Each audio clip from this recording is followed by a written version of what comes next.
All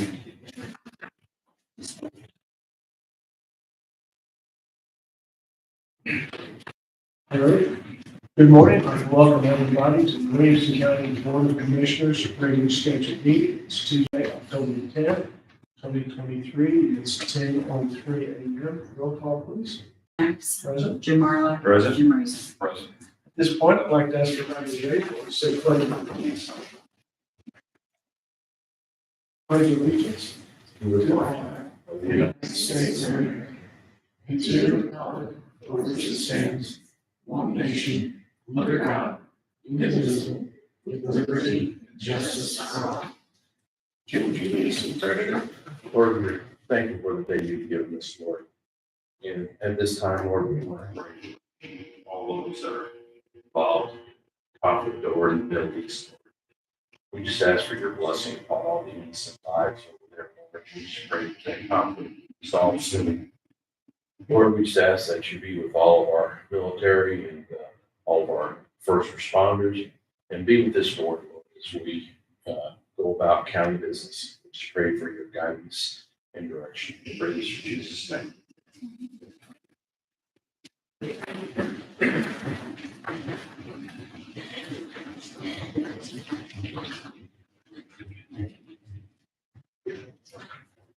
The top of the agenda is the consent agenda, the minutes and reports. If you have a chance to review those. So motion to approve the consent agenda. So moved. Second. Roll call, please. Jim Atkinson. Yes. Jim Marlowe. Yes. Jim Reason. Is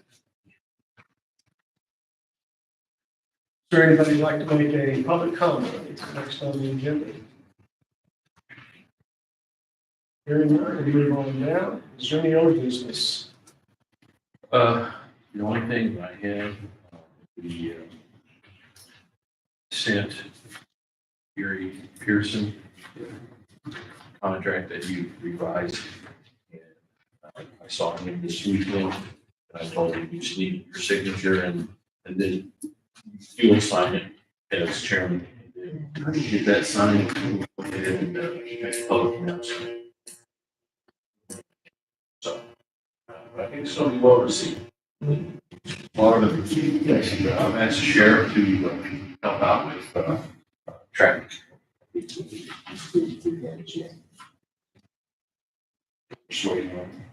for signatures. Any other old business? Okay, moving down to new business. Resolution and ordinance codification project. Jim, I think you were reading this. This is what we've talked about. The first step of this process is what's in front of us right now.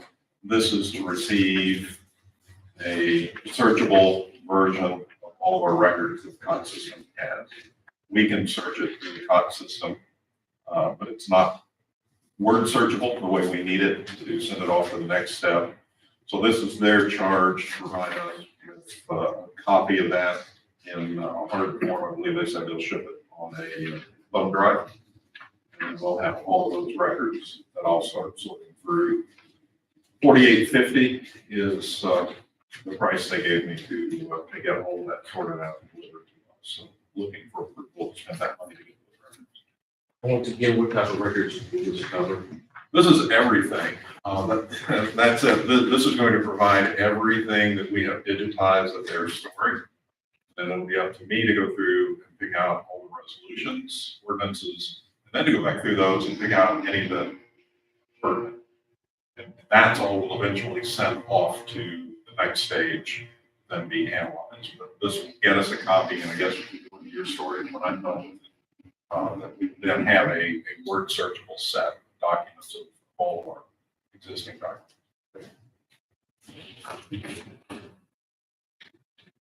I'll make a motion to approve $4,850 for the ordinance codification project. Second. And I believe you said you wanted to pull that from ARPA funds. Yeah, you can put it. With that, I'll second. Roll call, please. Jim Atkinson. Yeah. Jim Marlowe. Yeah. Jim Reason. Yeah.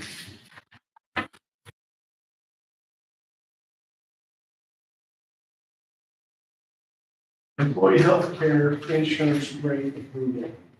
You said that, announced the rates at the last meeting that we had about insurance, now it's the time to approve those.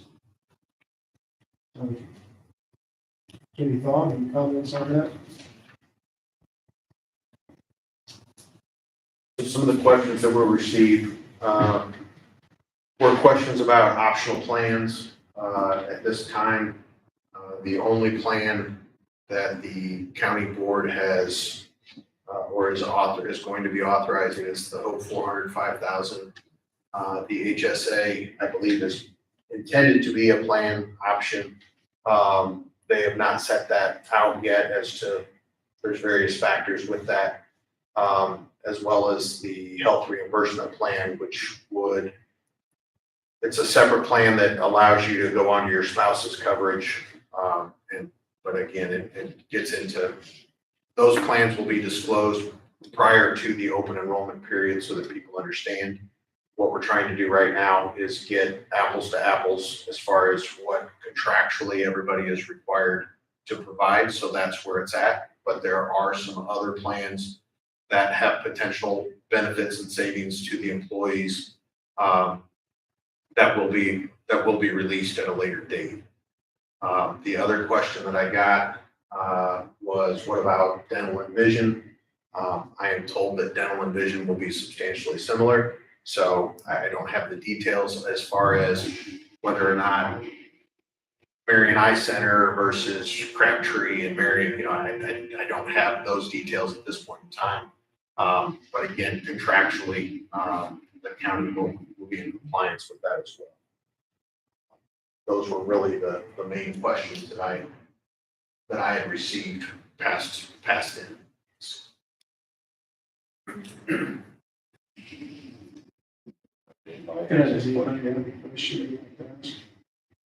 Any idea on how much will be in HSA when that becomes an option? That's the part that we're talking about. The HSA, I believe the HSA is actually going to be there. But the dollar numbers still we need to talk about. When do you look for the information to come out? In a couple weeks, It will be before the open enrollment period. which is, Well, we need to set that date now. So that information will be available before.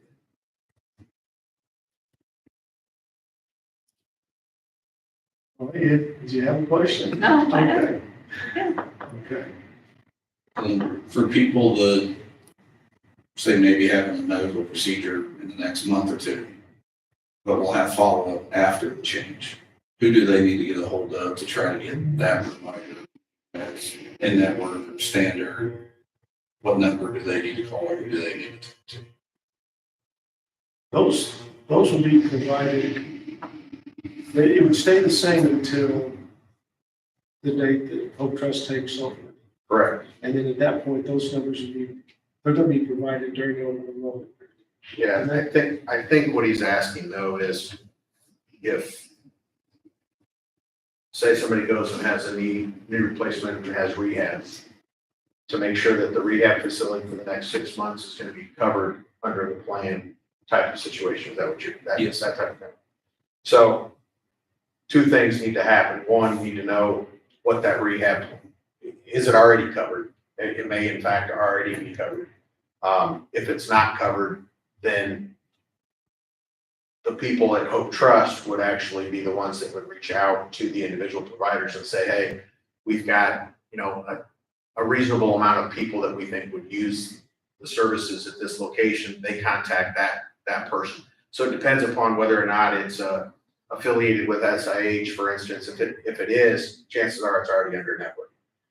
If it's just some independent, Joiner Therapy Services or something along those lines, again, that I don't know whether that one is or isn't covered, but they would reach out just like they did with Christopher Rural Health and say, hey, we've got an interest of a number of members. Would you be willing to set a contract rate? So what they do is they go in and they deal with the medical provider and they say, here's what we're willing to reimburse.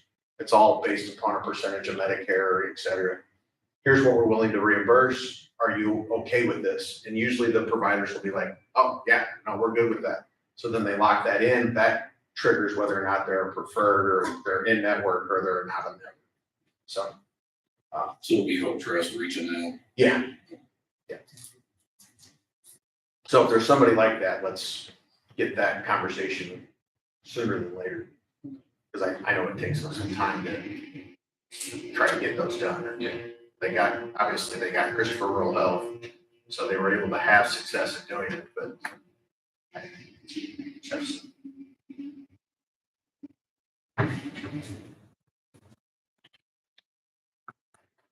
Do we have those numbers? I didn't see them in the packet.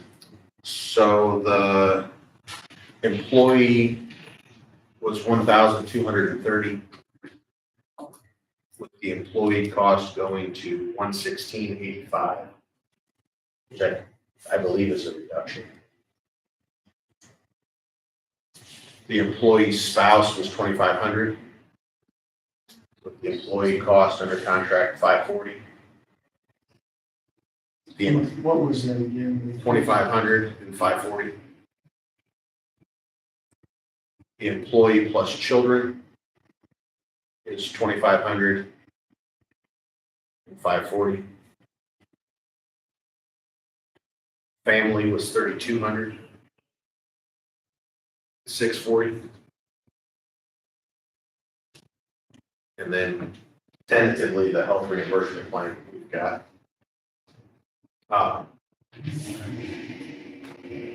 Would be an employee cost of 25.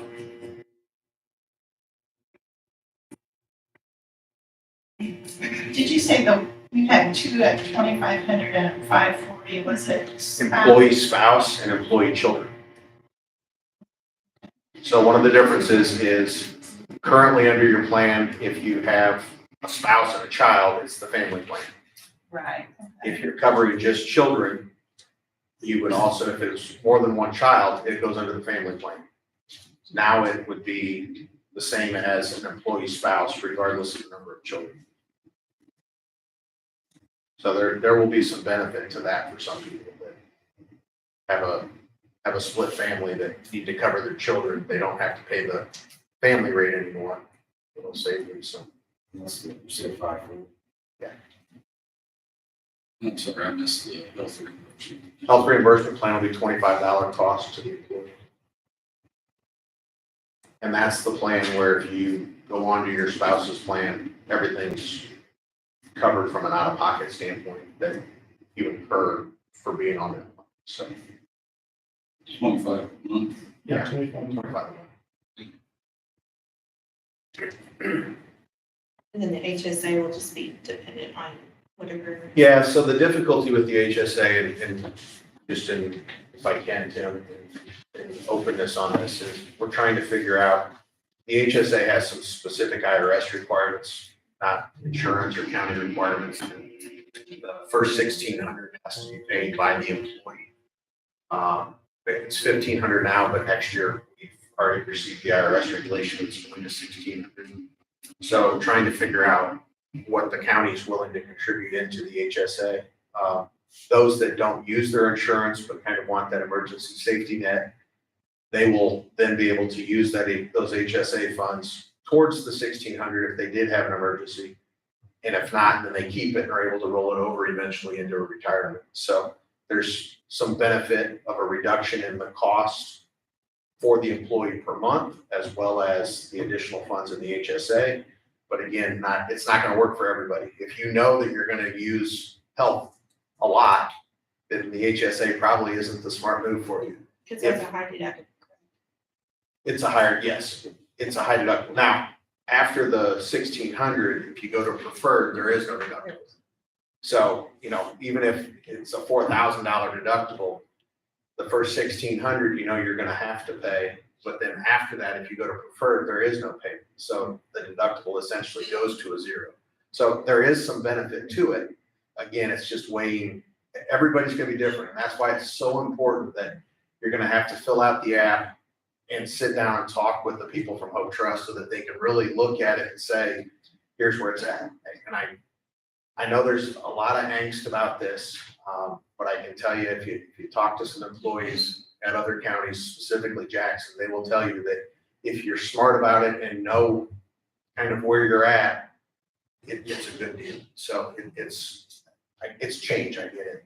But it's one of those that we want to make sure that we do it right when we do it. So that's where the county board's trying to decide on how much can be funded. They don't want to overpromise, they don't want to underpromise. Are they gonna sit down individually with employees or as a group? Yes, individually. Individually, that's good. So I anticipate they will set up days that they will come over and sit down and say, here, you know, and then you can have that one-on-one conversation with them. So it's not the county hearing it and say, you know, look, I've got a planned knee replacement, you know, and they'll say, well, then for this year, you probably want to go here or there. You know, again, you can only do is what with the facts that you're presented. So if you don't present the facts, they can't help you figure out what plan you need to get into. We choose one plan for 24, and then we find that it's not fitting. Will they do we'll have the annual open enrollment that we can Yes. change? Okay. Absolutely. Yeah, you'd be able to. I didn't know if it was gonna be locked in for X amount of years or. Same rules apply as far as open enrollments as well as life-changing events. So divorces, those types of things, loss of job for a spouse, Only child. All those things. all of those things. You may not know the answer to that question, but those numbers that you gave us for employee, they're contingent on contracts. They are. Yeah. When do you anticipate that could possibly change? I know we have 3 contracts coming up this year. I mean, you may not have an answer to that question is what I'm asking, but what do you anticipate when those rates might change? This was the first step of figuring out what we were doing with health insurance before we could go Right. and negotiate. It's all money. It's all the same as far as this goes. So we needed to get this step done. Now we'll sit down at the bargaining table with the Right. various unions and say, here's where we're at. Here's what we want. Here's what you want. There'll be wages involved. There'll be holidays. There'll be whatever. Sure. It'll all come out. And my guess is once the first couple hit, everybody will go the same way. That's usually the way it's happened. Okay. So it's just a matter of getting to the table now, which once today's done, we'll be able to set those meetings. But there is a chance those rates could be changing, is what I think she's. Right, I mean, that you mentioned before the 70-30. So, you know, I did the math on my plan specifically that mine's the +1, 540, 30% is 750. I'd go from 540 to 750 if we do the 70-30. That's just my question. Do I need to plan for that, you know? Yeah, I mean, I think that, again, all gets pushed out in the negotiations, as to where it's at. The original intent, I can tell you of the language with insurance was that it was a 70-30 split. Yeah. Caps were put in place Sure. and insurance rates have Have exponentially changed, increased yes. that have changed. So we have to, So you know. at what point it's caught up or how fast it's caught up or when it's caught up or what percentage is caught up is all part of the negotiation cycle that the county board and Yeah. the unions will be involved. So I don't have a great answer. I knew you probably wouldn't have an answer, Yeah. but possibly I when think that, the- like I you think said, that everybody first knows that the contract is county settled, board- then we'll see what, Yeah, I think everybody knows that the county board will be looking for some additional yeah, payment from the Yeah. employees. But just the same as we know that you guys are gonna be looking for additional wages. So it's one of those things, so.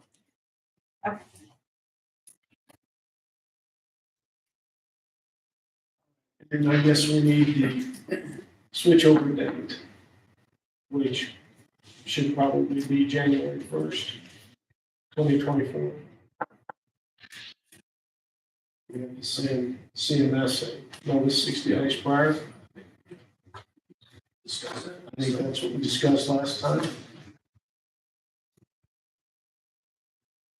So that's the rates. January 1st is the changeover date. And the sending of the 60-day notice prior to that. Is there anything else that I've missed on that? I think so. Okay, we need to vote on this. Yes, please.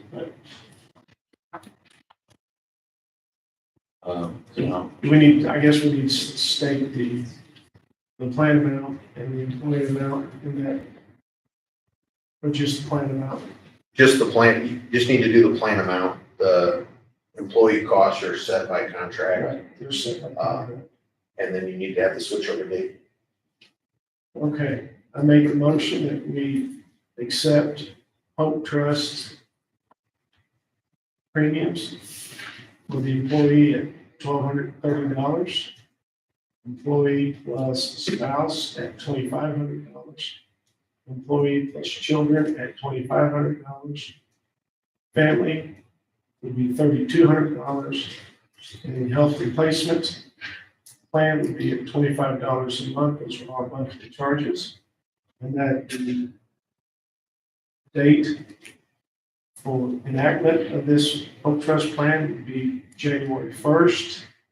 And that we send CMS a letter stating that we're ending that program, the health insurance program. Something is covered? Yep. Is there a second? I'll second. Roll call, please. Jim Atkinson. Yeah. Jim Marlowe. Yay. Jim Razor. Yay. Okay, good. Excellent. Beyond that, we have sell to new owner. Some of the reasons. Move to approve resolution 23-10-10-93, sale to new owner Victoria Edwards. Second. Roll call, please. Jim Atkinson. Aye. Jim Marlowe. Yay. Jim Razor. Yay. Move to approve resolution 23-10-10-94, sale to new owner Ronald Road. Roll call, please. Second.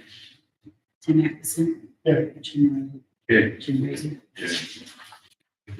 Move to approve resolution 23-10-10-95, sale to new owner City of Carterville. Second. Roll call, please. Jim Atkinson. Yeah. Jim Marlowe. Yeah. Jim Razor. Yay. Move to approve resolution 23-10-10-96, sale to new owner City of Carterville. Second. Roll call, please. Jim Atkinson. Jim Marlowe. Yay. Jim Razor. Yay. Move to approve resolution 23-10-10-97, sale to owner Daniel Wooten. Second. Roll call, please. Jim Atkinson. Yeah. Jim Marlowe. Yay. Jim Razor. Yay.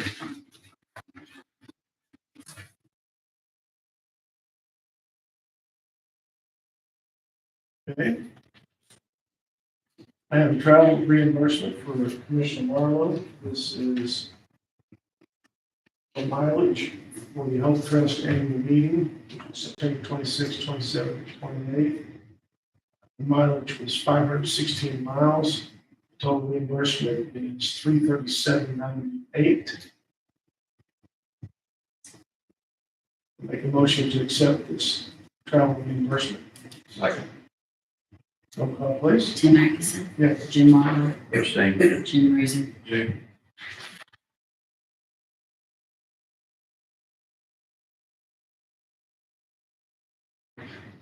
Other miscellaneous is, does anyone have anything else they'd like to add? Anything other miscellaneous? Okay, I think that's all we have on this. We're going to recess and reconvene to tomorrow at 1 p.m., which we will be doing budgeting at that time. So motion to recess and reconvene. Move to recess and reconvene tomorrow, 1 o'clock. Second. Roll call, please. Tim Atkinson. Yeah. Jim Marlowe. Yeah. Jim Razor. Yeah. Thanks, guys.